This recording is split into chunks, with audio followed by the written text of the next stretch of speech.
fine, good day. Welcome to the Super Good Camping Podcast. My name is Pamela. I'm Tim. And we are from supergoodcamping.com. We're here because we're on a mission to inspire other people to get outside and enjoy camping adventures such as we have as a family. Today's guest is a very outdoorsy guy. He paddles, rides, bikes, hikes, and loves camping. Judging from his YouTube channel, he's a big fan of mountain biking and trail riding. He's also hiked some pretty amazing places, hung out with Canoe Hound at his bushcraft camp, likes playing bass in jazz jams, and getting out in a canoe. If you see someone walking around the outdoor adventure show slapping news stickers on a food barrel he's carrying around, that's probably this guy. Please welcome Deren from Ride, Paddle, Repeat. Yay, welcome. Great introduction. Thank you so much. I'm happy to be here. That's Tim's work. This year's been, I haven't been doing them just cause, and largely because Pamela has known most of the guests we've done this year. They're repeat. Yeah, revisits, I guess. Yeah, so I cobbled together some stuff that usually somebody else's. I'm totally plagiarizing other people's work, so it's easy to do. Don't admit that. Shh, okay, well, sorry. It's accurate. The lawyers. So they're gonna be very cool. So how are you doing? Yeah, I'm doing well. Thanks very much. Relatively nice day outside, even though it's getting colder. So already been out walking and walked the dog, and we have a nice park right here in downtown Kitchener, Victoria Park. So that's my morning routine. So feeling pretty good. Thanks. How are you guys? What kind of dog do you have? We have a 14-pound Shih Tzu poodle mix. Yeah. Yeah, we have a cockapoo, so he's a poodle cross as well. Yeah. Lovely dogs. Not great for the portages, but everything else, we have a smallish place, so it's perfect for him, and he definitely runs the town here. So He goes backcountry camping with you? No, he's too much of a prince. That's our fault. We spoiled him. So yeah. He doesn't like being not comfortable. So yeah. Yeah, we've Farley's only been on one backcountry trip with us, and there was just one at Massasauga. I don't know, how long ago was that? Month? 6 weeks? Beginning of October, yeah, about a month ago. Yes, Diva. He doesn't even want to go front country camping. He just lays there. We likes to hang out in the car when we're front country camping, and we thought the tent was going to be the car for backcountry camping, but he actually got out and hung out. Wandered around a bit, yeah. It was good. So, in particular, I want to talk about, you just did a trip to the Yukon. Not just did, but you did a recent huge trip. Tell me about it. It was like 20 days, 22 days, something like that? Yeah, you're absolutely right. It was 22 days on the water. It started right at the end of June, so we pretty much got in on Canada Day or just before, I don't recall. So that was really cool to spend. Actually, our second night was on Canada Day there. We took the ground shuttle to Mayo, and if you've seen Jim Baird's video series or the full video for the Hart River, essentially we basically carbon copied it, except we did it in as you heard, like a much longer time frame because we wanted to spend more time in different areas. But the route is essentially the same. So we got the float plane in Mayo, flew us into Elliott Lake, spent our first night on Elliott Lake, which as soon as you get in there, it's like absolutely stunning. You feel like you're in a different world. And I know it's cliche, but like those photos and videos, it doesn't do justice to the mountain ranges, and just like it looks like the age of things is just older, but in a grandeur kind of beautiful way, not anything negative, and you just feel smaller. Again, like I think it's humbling in a beneficial way. And as soon as we got in, of course, it started raining, and that seemed to be the theme for the first 7 days. Is like you'd be on the water and stuff, and it'd be fine, maybe overcast. As soon as you land and you want to make camp, it's gonna start raining. That's the way it went. So that was fine. We waited it out. We found a nice spot on Elliott Lake, actually, not where we intended to camp. Yeah, it was pretty overgrown, I guess. But across the way, it looked like there was like a horse camp or something like that. That had a couple log structures there. So we actually made camp there. It was a really nice place to start our camp, start the trip. And the other reason it was nice is because we also had a nested canoe. So we had 3 boats. One boat was a 16-foot nested inside a 17, so we actually had to disassemble the 17-footer, take out the seats and stuff like that, and nest the 16-foot inside. which means they could strap it to the float plane on one pontoon and then strap the other boat, so 3 in total, 2 in one and then 1 on the other pontoon, fly us all in, 6 people total, 3 boats. And then we had to reassemble the 16-footer with some like mediocre-ish tools. But so that was fun. It was a good. So having that like a horse camp and having that shelter and having that nice like actual flat spot to do the work and make our first dinner and get ourselves acquainted, and yeah, it was nice. It was a great start to a trip. And then the next day immediately we got up and headed from Elliott Lake into Elliott Creek. And if you saw Jim Baird's video, it was low water for him. So that's why we went early as we could, because we were worried about the low water situation. I think it took him 4 days and a lot of dragging. It took us 2 days, relatively smooth. We didn't have to drag really anything.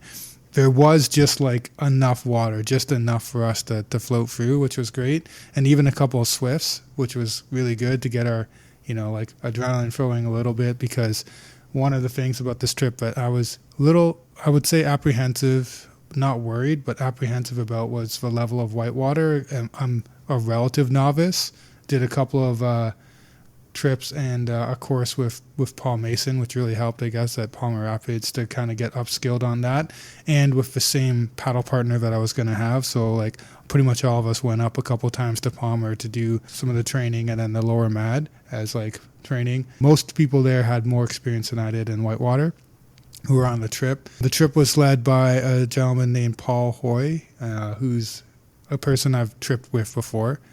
He's on the Facebook groups for pretty much all of them. And yeah, I'm sure I've seen that name before. Yeah. He's got a ton of experience. He's actually been to the Yukon a couple times before. Also the Hart River. He's done all the Nahani. He's done them pretty much a lot. And so with him, we were able to self-guide the experience, which really saved a lot of money, because if you have to do a guide on this, I actually don't know if they guide the Hart River. They might, but it would still be a lot more money. So we had Paul as like our de facto guide. I did a great trip with him in Temagami, a fly-in trip before, another trip in Temagami. So we have good history. I like him as a paddle partner and as a trip leader. He's also a really great poet, which is really cool. So I'm hoping to have him on my podcast, Scene to Scenic, and have him share some of his poetry. It's really neat. So with Paul, he was in the boat with his other friend Tim, yeah, and then so that worked out. And then we had another couple of friends join us, Chris and Michaela, who both had pretty good whitewater experience. And then my paddle partner, her name was Kathy, and she's close to 60, I think, but like a boss, like really strong, had some experience in rivers before too. So, and our communication was increasingly getting better as time moved on. So it's feeling pretty good, but still the whitewater was, it could be challenging, but overall it worked out as a trip like really well. It was also great because the progression of whitewater like started low and went higher as the river moved down. So by the time we got to the Peel, which is where the trip would end, that's where like that class 4 rapid was. And I actually lined the top of it with Tim, and the other 2 boats, they actually shot it, which was good, and they both made it. It was fine. And I ran the bottom of it, which was a lot of fun. Yeah, overall, like 22 days gave us a lot of time to be able to stop and see some sights, and we took a couple of rest days, of course, on different places, wanted to do some hiking. Yeah, I'm happy to talk more about any of the different aspects of it, but just want to give you a review. I mean, yeah, you've seen it happen faster by others, and I always think like, I went all the way up there. I want to hang out and check some of this stuff out, man. So yeah, it's from what I've seen of your pictures and whatnot, and the little blurbs that you put in, like especially on your Instagram. I think I would be way more inclined to do it the way you guys did it. Just all that majesty, just all that beauty. Take it all in. Yeah. Because it's not like you do that a lot, right? Like it's not an every year sort of trip or anything like that. Yeah, you're absolutely right. I would say it would be for me a bucket list trip. Like I turned 40 that year. That was going to be like my big 40-year, trip. And thankfully my wife was very supportive of that too, because she doesn't love moving water, but she let me go up there. And it was like, I found it was the right amount of time. I actually was getting, I think, a little homesick by like day 14, thinking like, oh, I don't know, can we do another week of this, whatever. But it was the right call. Being out there, and that just happens for me because it was the longest trip I've ever done, longest I've been away from home. But every day was something new, and I would even say there was a little bit of magic in each of those days. So Elliott Creek was really cool, and then the topography changed a lot once we got into the Hart River proper, and the color of the water too was incredible once we got to the Hart. But the first camp we had in Elliott Creek, which was, I said, it was on Canada Day, was a really cool spot, nice little gravel bar. We were able to get a fire, I think, for the first time too, which helped dry it out enough. So for that, we had a firebox stove, so we were feeling great about that. And like I said, we were just all kind of getting used to each other and used to the group dynamic because we haven't camped as a group. You know what I mean? I've camped with Paul before. Chris has camped with Michaela before. No one's met Kathy that I was, like that I knew about. So the group dynamic was cool to see that evolve and also like grow and work really well because, like that could be a potential problem, I think, if you don't have a good dynamic. And then when we got to the Hart River proper, the water color changed to this like turquoise, like absolutely gorgeous color. Yeah. And then the mountain ranges got even bigger because you could see them far away. And then when you got to them, you're like, oh, wow, these are incredible. And our first night on the Hart River, we camped on kind of like a sand-ish bar, and a huge thunderstorm rolled in, which was actually really cool to be in your tent and see and hear it, and just the power of it. Like you realize, like I said, you felt small because you realize the power of nature when you're out there. And when that thunder hit, like it was shaking like your tent. Like it was really cool, in that sense. I mean, if I didn't have experience in the backcountry before, I'd probably be terrified. But I was actually just more in awe of it, to be honest with you. And it lasted all of 30 minutes. I don't know. And then we got out and started fishing and stuff. And that was one thing cool that I really appreciated about the trip too is I haven't done a ton of fishing before. I do enjoy it, but catching Arctic grayling is really cool, and they're really good fish and really tasty. So we didn't get into some good ones until later in the trip, but they were like little tiny guys. I guess maybe it was the time of year too or whatever, if it's the temperature of the water, I don't know. For the most part, so we were thinking, oh, like we watched Jim Baird like just get all these massive grayling, and we thought this was going to be the same thing. But in the first week, we didn't really land anything good, and then started getting a little better as we continued through the trip. There were two kind of highlights, more than two, but of places we stopped to hike, which was really cool. One was day 8.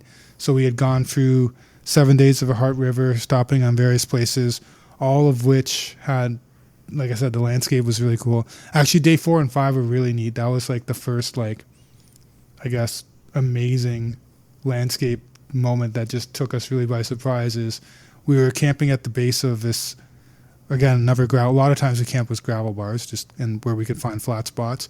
And if you see the video, I have one part of the video, and I'm working on part 2 and 3 of the actual video on my YouTube channel for this. But there's a mountain that looks like you're looking at Mordor from like Lord of the Rings. It's just like amazing scree coming down that kind of makes like a deep channel. And it had just finished raining because, of course, we landed and, we were about to make camp. So the rain came. That's just the way it was. But afterwards, this rainbow, most vibrant rainbow I've ever seen, just like came over in front of the mountain, like the Mordor mountain. And like the photos, it's just like, again, I won't do it justice, but just unreal. And we were able to, Michaela had a drone with her, so she was able to get up and get some drone footage. It's also in the video, which I really appreciate that contribution. And like, it just lifts your spirits. Like, I just don't know how else to describe it. It was incredible. Like, so that view was amazing. That was day 5, just at the base of this mountain. And then around day 8, we stopped at like, it was kind of this time, instead of being on a river right, river left situation, we were camping kind of in the middle where there was a fork. So we camped in the middle, and the river forked around us both ways. And looking both ways, like backwards and forwards, we're in this valley of these big mountains on either side. And it looked kind of like, I've never been to Norway, but to me it looked like as if you were in like Norway with these big fjords almost. You know what I mean? It was incredible that way. And so we base camped there for 2 extra days, and we hiked up one of the mountains on the right side. We just bushwhacked it, kind of. We said, hey, this looks like a great spot to climb. And we did, and we got up there. And once we were up there, the view, again, just changed so much. You can see, like, the braids and then little offshoots of the river going other places and stuff like that. And for miles, like, just nothing, just pure wilderness. And just amazing. We just sat there for an hour, just taking it all in. I had mused with one of my guests on the podcast that I had fully intended, I brought a notebook and everything, fully intended, I'm going to write all this great stuff. And I didn't, because I was just taking it in. Like, I couldn't even write. It was just too much for your eyes, for your ears, for your, you know what I mean? Like, that's what was really neat about it. It just captivates you. And I guess captivate's probably the best word I could use to describe it. So that was a wonderful hike. It was a day trip, and then the next day we carried on, and then we got about day 9 or 10, we got to Mount Nitro, which is also where Jim Baird stopped. And again, like in his video, I think he did it in a day or two and just like beast moded it like he always does. But we spent 3 days there at the base of Nitro. That campsite's really cool because for the first time it was like elevated. There were like a few plateaus. So you'd like land your boats. There'd be a plateau up to like the living room, I guess, or area or whatever. There's a fire pit and stuff and relatively flat. And then another plateau up to like your sleeping area where it was actually like you had shrubs and grass almost, which is the first time we saw that for a while. So we'd camp at like that premium like penthouse suite like area, have our fires and stuff down at the second portion. And then in the middle, again, it kind of braided out, so you'd have a great place to take cold dips. That was the other thing we did a lot of, is I did a lot of cold plunges because even though it was the middle of summer, the temperature of that water is still like 3 or 4 degrees or something. So that was a cool experience for me too. But we spent 3 days at Nitro, and we climbed up, not the same, I personally didn't climb up the same side that Jim Baird did, although Chris and Michaela the following day did do that, which they said was extremely sketchy. So good to Jim in terms of like just being able to get up with the vertical and the scree and stuff. We went to I'm going to say it's the left side, where there was some rocky outcrops that were really cool that made for an excellent viewing port. And we took some amazing photos. And again, just hung up there for hours, just taking it in. And the view up there on Mount Nitro is just something else because you're deep into the mountains and the valleys at that point. And you can see how the river ebbs and flows. And the other nice thing too is we were at that point, we were like, okay, it's time to put spray decks on, because we didn't at that point put on the spray decks because we weren't going to hit any white water that we knew of anyways. And that was actually true because, you don't know what's ahead of you, right? So getting that vantage point and being able to see a little bit ahead cued us into, okay, we're probably going to run into some harder rapids. We have a funny story about the spray skirt too. It's also in the video, is that Kathy and I actually lost ours because on day 5, after we left that beautiful campsite where we saw the rainbow and everything, we dumped, and so did Paul. So Paul was leading, we were in the middle, Chris and Michaela sweeping. They're quite experienced, Chris and Michaela in the back, so they were able to avoid this, but ran around a corner, and we didn't have anything at this point strapped in or anything like that, because in our own ignorance, and this is something we learned quick, I'm actually very grateful this happened to us early in the trip on day 5, so we would learn from it and, be a bit more diligent. Came around a right-hander, and there's a sweeper going right across, and it from our vantage point, it didn't look like anything really. It was just looked like a twig. When you got around, it took you so fast, and the corner was very tight. So Paul and Tim, who were ahead of us, all but made it. They were so close, but just got the tail end. And then I think they probably could have stabilized themselves, but I think they just opted, because they were close to shore, to just dump, and they were able to get up really quickly and salvage their stuff. So they didn't swim, and their boat didn't go too far. They were able to retrieve it. Kathy and I, unfortunately, because we were right behind them, it was too late for us to course correct. There's another thing we learned, is to give a bit more space. And we were heading straight for this thing, and we quickly realized this was going to be a problem. So we were able to get the boat sideways, at least because we didn't want to hit it head on, and we just rolled ourselves. There's no way we were going to be able to stop it. So that way the boat went under, and Kathy, who was in the bow, in the stern, she went under as well. But I held the boat as much as I could. I said, like, Kathy, like, you got to move. So she did. She went left, and I let the boat go. And that thing's like a torpedo. The river is really quick at this point. And I think it went down 2 kilometers, and we didn't strap anything in. So, of course, all our stuff is, like, gone. It's, Everywhere. Yep. Everywhere, yeah. And so thankfully I had a bit of better vantage point. I'm a little taller. So I was able to see Tim on River Right getting up. And so of course at this point I'm also swimming. And now we all took the lesson of Paul Mason. So we, feet up, head back, just feet first going down. And it was fine. We knew eventually there would be something, but rivers up north that way are a little different than like in Ontario, where you'd see a lot of eddy pools, and it's like a 300-meter swim. It's like it goes for a long time. You know what I mean? So thankfully it was shallow enough where I saw Tim on the side. I'm like, okay, I could stand, and I was able to stand up and walk to shore. Kathy, unfortunately, she made it a little bit further, but she went on the left, so she was across the river from us. Our boat was gone. Our stuff was gone. It was cold. I had a dry top and a dry pants. Soon realized that it's really not adequate because water just gets into that stuff. Like, that's why people have the full dry suit with the whole thing. The zip up, yep. So if I would do it differently, yeah, I would definitely invest in a dry suit because it was cold. I was not prepared for the level of cold. And I was able to, with Paul and Tim, because they had their boat, they had their stuff, and me and Caffrey were able to get with them while Chris and Michaela chased their boat, essentially. That was the plan.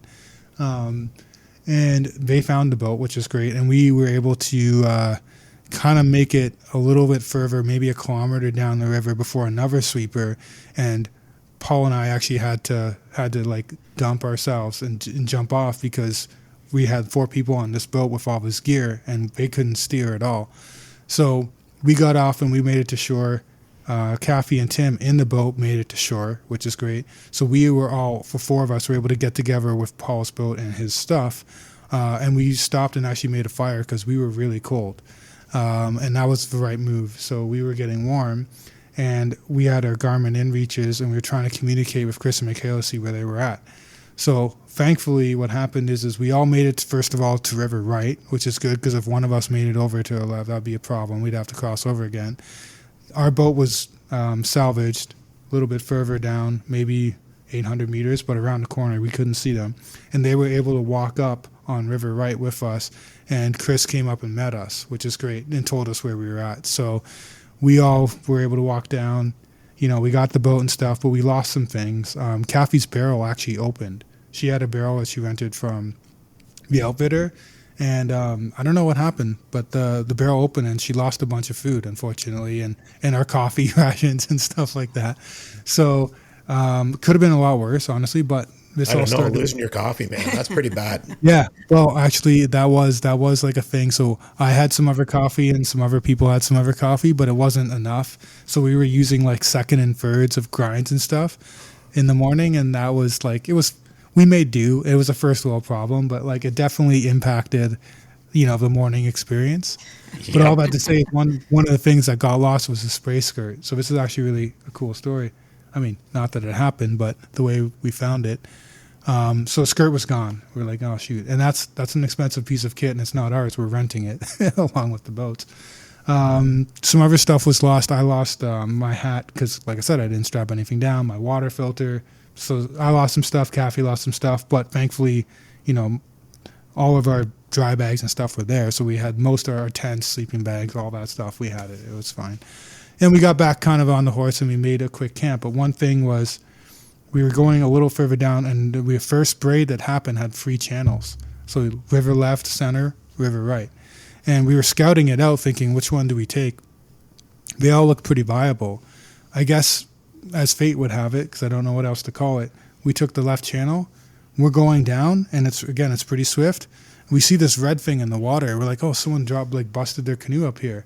So the first boat passes it, but as Kathy and I go by, we're like, that's our spray skirt. So we get to shore, and then we dislodge it, and we have Chris in the middle of the river because he can wade. He's got his dry suit. Everybody else got dry suit. I don't have a dry suit.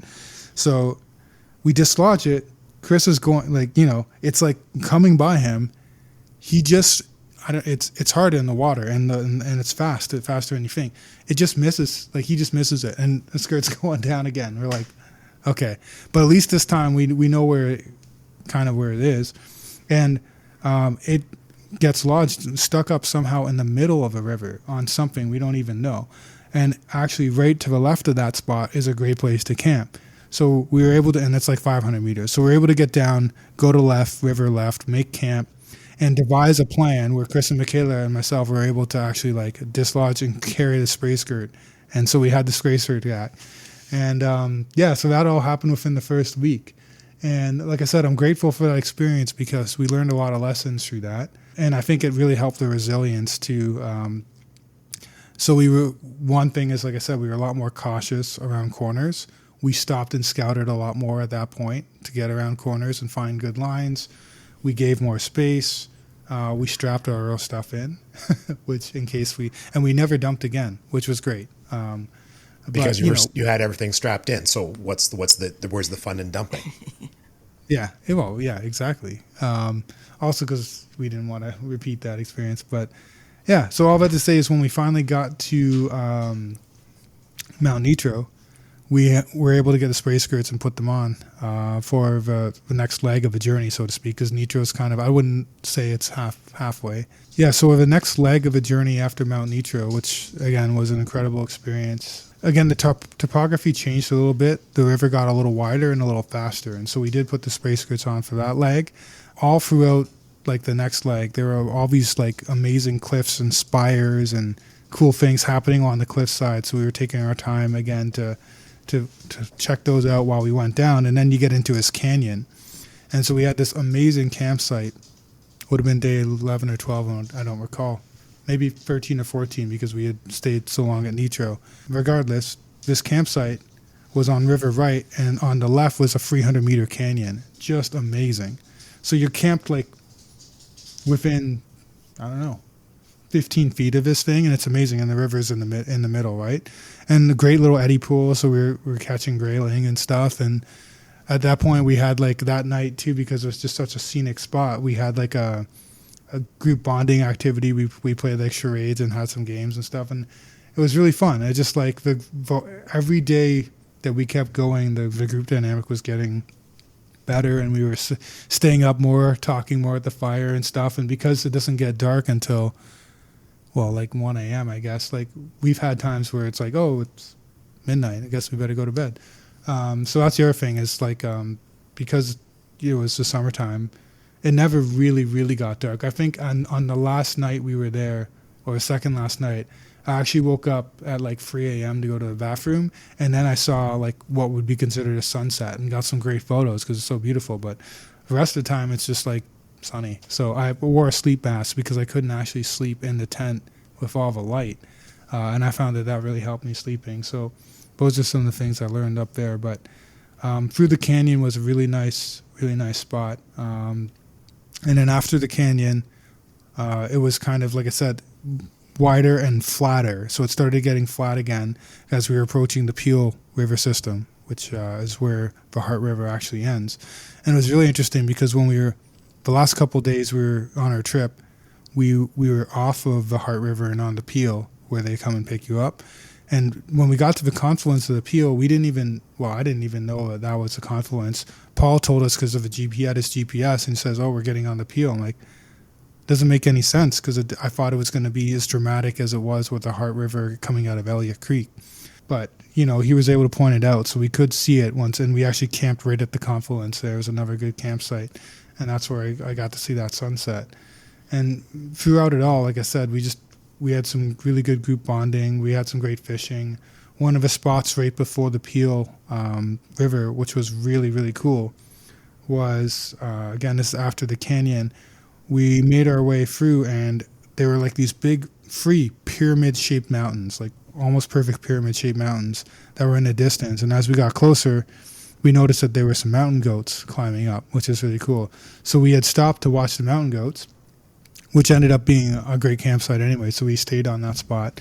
And there's also some good fishing there, so we caught, I think, 8 or 9 grayling between the 3 of us that were fishing, which is really cool, and we were able to eat some. And the pyramid shaped mountains were just another way that we were surprised because it looked different from everything else. Like every day there was something new to explore and see, I guess, which is really cool.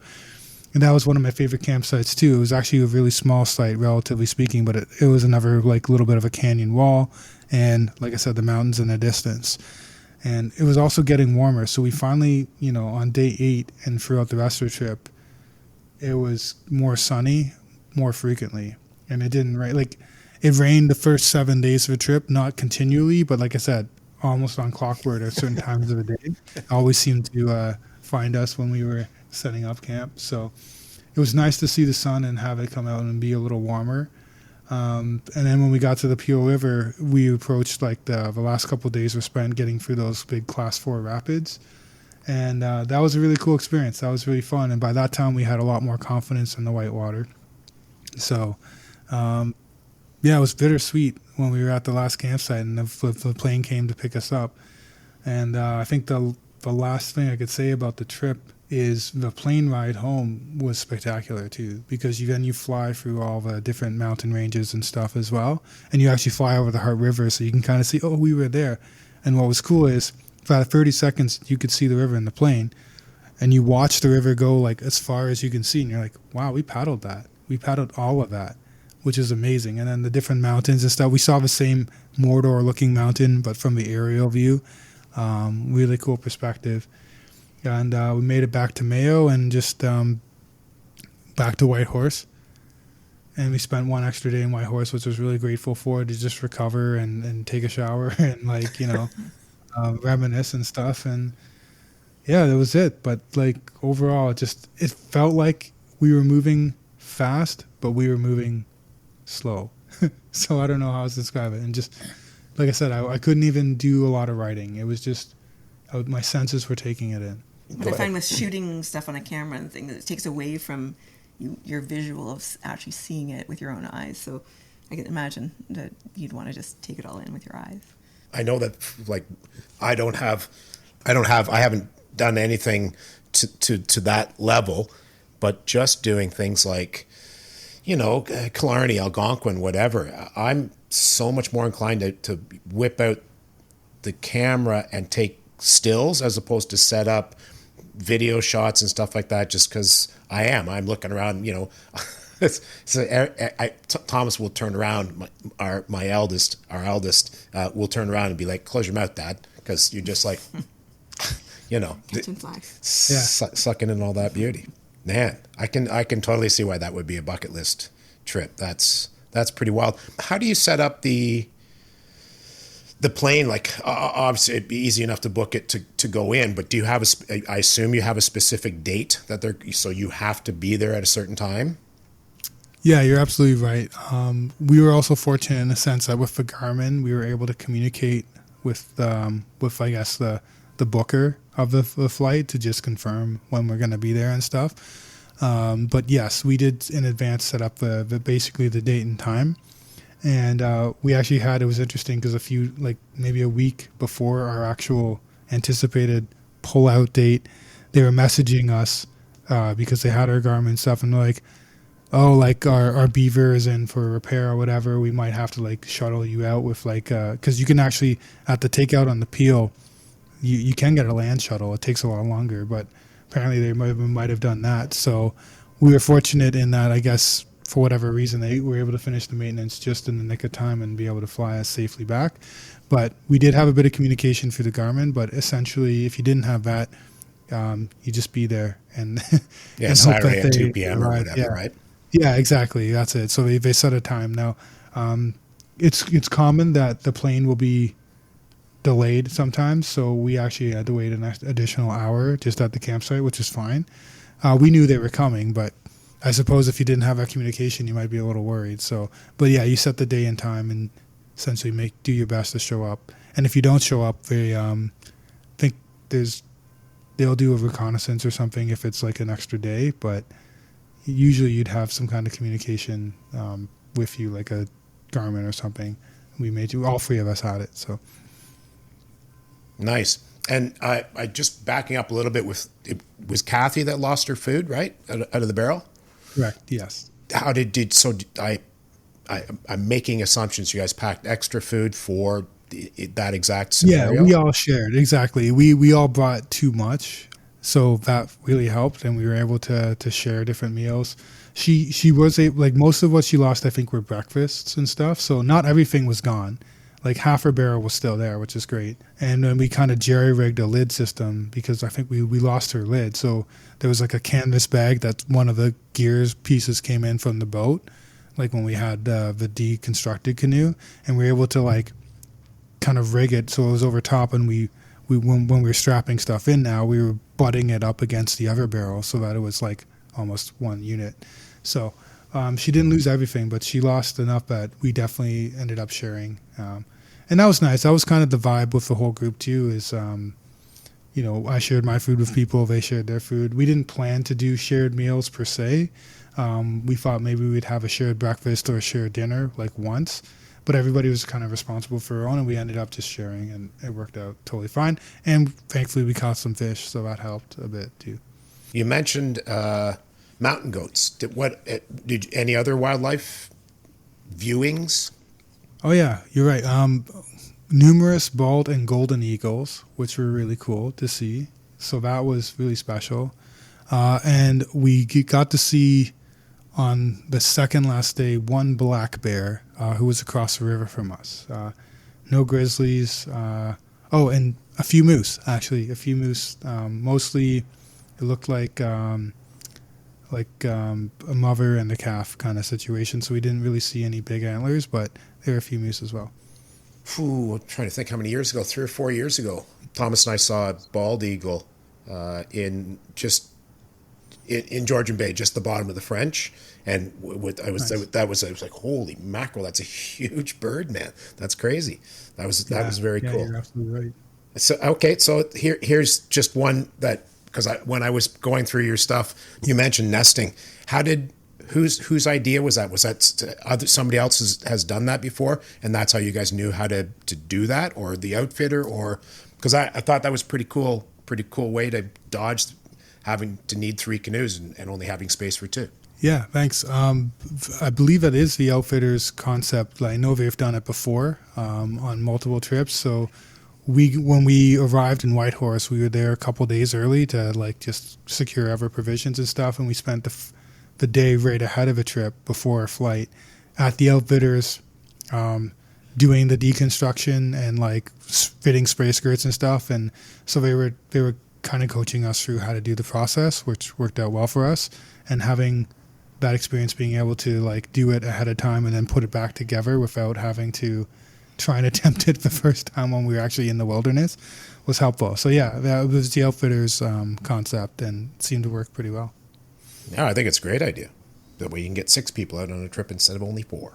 That's it for us for today. Thank you so much to our special guest, Deren from Ride, Paddle, Repeat. Please do check him out on Instagram and YouTube. And check out us out on Instagram and YouTube and Facebook and Twitter. And reach out to us if you want to anytime. We are at hi@supergoodcamping.com. That's hi@supergoodcamping.com. And we'll talk to you again soon. Bye. Bye.